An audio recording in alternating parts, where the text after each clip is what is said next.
Selamat sore lur, bersama saya Urut Sewu di channel Binusa Bonsai.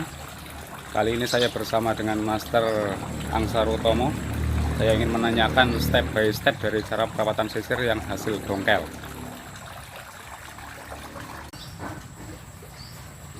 Ya, inilah salah satu sisir hasil dongkel yang selama ini dirawat oleh Mas Angsar.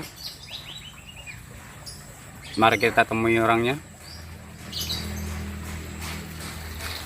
Halo Mas, selamat sore Mas. Ya, selamat sore. Saya mau menanyakan program dan perawatan sisirnya itu bagaimana. Coba diceritakan atau diberi penjelasan dari awal dongkel sampai jadi yang seperti ini.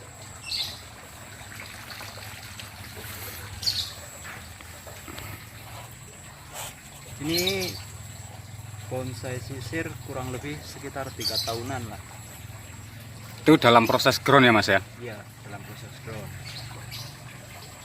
Kira-kira untuk perawatannya supaya bisa sehat seperti ini gimana Mas? Ya, intinya setiap hari itu harus terkena sinar matahari lah. Jangan di tempat yang teduh. Dan mari saya tunjukkan yang baru dongkel beberapa hari. Oke Mas, kita ke sana. Dan ini dia hasil dongkelan yang baru ditanam sekitar 1 mingguan lah. Oh, boleh saya tanya Mas? Boleh. Itu kenapa ditutup plastik seperti itu? Ada gunanya kah atau gimana? Biar gak gak kemakan nyamuk. Serius, Mas? Enggak, Mas. Sebenarnya ini pakai plastik buat mengurangi penguapan, Mas. Oh, biasa kan orang menggunakan salep-salep di bekas potongan itu ya Mas ya? Iya. Kalau saya dua-duanya, Mas. Jadi ini lur hasil dongkelan yang ditanam beberapa hari oleh Mas Angsar. Katanya hasil dongkel sendiri. Dan ini udah mulai trubus ini. Gimana ya? Ini kambiumnya udah mulai jalan. Nah, ini nih. Ini udah mulai tumbuh. Oh iya lur, sudah kelihatan titik tunasnya banyak. Jadi harus ditutup dengan plastik itu ya Mas ya? Iya, itu lebih baik sebenarnya. Enggak pun enggak masalah, tapi lebih baik pakai itulah, menjaga resikonya Mas. Takut udah capek-capek dongkel kan, dapat dari bagus, ternyata dari rumah ditanam mati kan sayang. Oh iya Mas, saya mau menanyakan tentang medianya. Itu ada media khusus atau hanya sekedar tanah biasa Mas? Saya sebenarnya sih media yang bagus itu pakai tanah, pupuk kandang sama sekam Mas. Oh, Baik. kita lihat dulu medianya lur. Ya. Tapi kebetulan saya pas lagi nggak ada sekam, jadi cuman ya pupuk kandang sama tanah aja. Oh gitu Mas. Tapi itu enggak masalah Mas? Nggak masalah, itu udah cukup bagus lah lumayan. Oke, untuk step selanjutnya gimana Mas? Kalau setelah terubus, kalau sisinya sudah subur atau gimana? Atau perlu nanti dipanaskan? Katanya Mas tadi kan yang di awal harus dipanaskan, dan sedangkan ini di tempat yang teduh. Ya. Itu gimana Mas? Ini kan buat apa ya? Pertama penanaman dongkel Mas. Oh, kalau gitu. udah tumbuh subur, intinya udah kuat lah. Itu baru langsung jemur. Oh, coba tunjukkan Mas apa ya yang kiranya step selanjutnya yang tadinya katanya sudah tumbuh dan sudah dipanaskan. Seperti apa prosesnya lagi? Oh ya, mari. Ya ini lur hasilnya yang mungkin sudah beberapa tahun diprospek dari titik tumbuhnya yang sekarang sudah dipanaskan. Kira-kira kita tanya pakarnya butuh berapa lama untuk jadi yang seperti ini, dan butuh berapa lama sampai ke proses selanjutnya. Monggo Mas, dijelaskan Mas.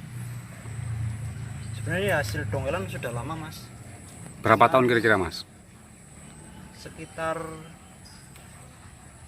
1 tahun lebih lah.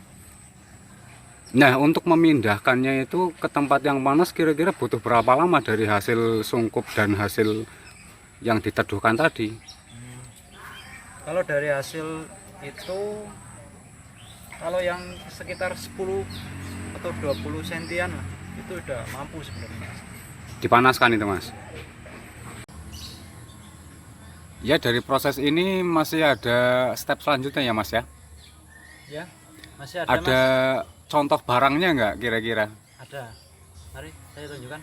Oke, Mas, ayo Lur, ditunjukkan lagi step selanjutnya bagaimana. Monggo, Mas. Dan ini Lur, proses selanjutnya dari dongkelan sekitar 2 tahunan lah kurang lebih.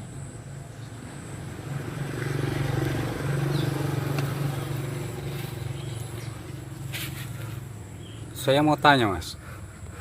Iya.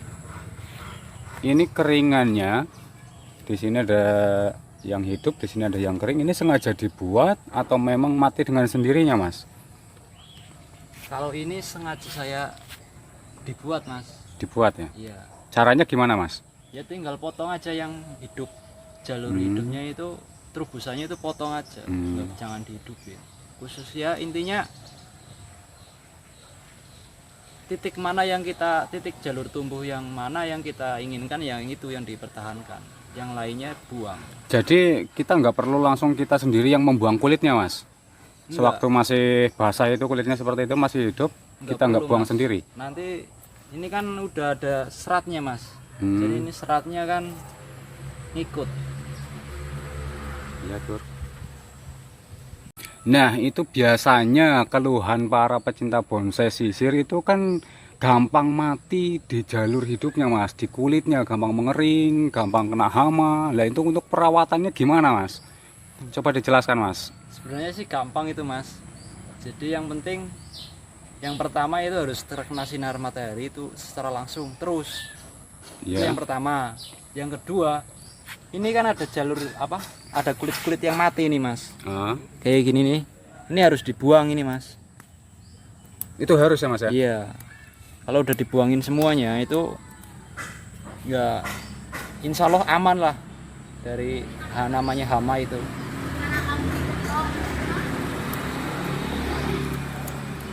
Ya intinya bonsai kan ya menjaga keindahan dan kebersihan.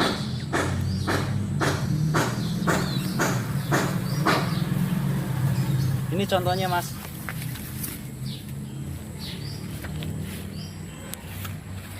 Ini kan kulit-kulit yang pada mati ini, Mas.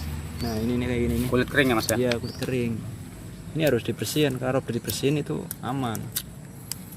Nah, supaya kita pemilihan cabang tersebut, calon dahan ataupun cabang, supaya cepat besar itu prosesnya gimana, Mas? Atau menggunakan pupuk khusus atau gimana, Mas? Supaya cepat besar seperti ini atau memang gimana prosesnya? Kalau mungkin lebih baik sih memang dipupuk, tapi kalau saya nggak pakai pupuk, Mas. Gitu. Iya, cuman pupuk kandang itulah. Tapi yang jelas ya di ground lah. Itu lebih bagus, Mas.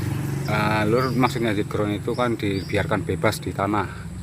Jadi memang tidak diproses di dalam pot.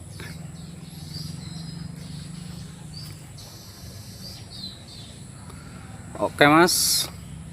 Sepertinya sudah cukup penjelasannya. Semoga dulur-dulur bonsai semua dapat terinspirasi dari Masnya dalam proses atau merawat pohon sisir supaya punya nilai jual yang mumpuni. Terima kasih untuk waktunya. Salam bonsai, Mas. Demikian tadi bincang-bincang kita dengan Mas Angsar Utomo. Semoga dapat menginspirasi sedulur-sedulur semua, para pecinta bonsai di Indonesia. Jangan lupa subscribe dan like video kami. Mohon kritik dan sarannya juga tinggalkan di kolom komentar. Kami akan subscribe balik. Mari kita dukung channel Perbonsaian Indonesia. Salam bonsai, salam ngopi.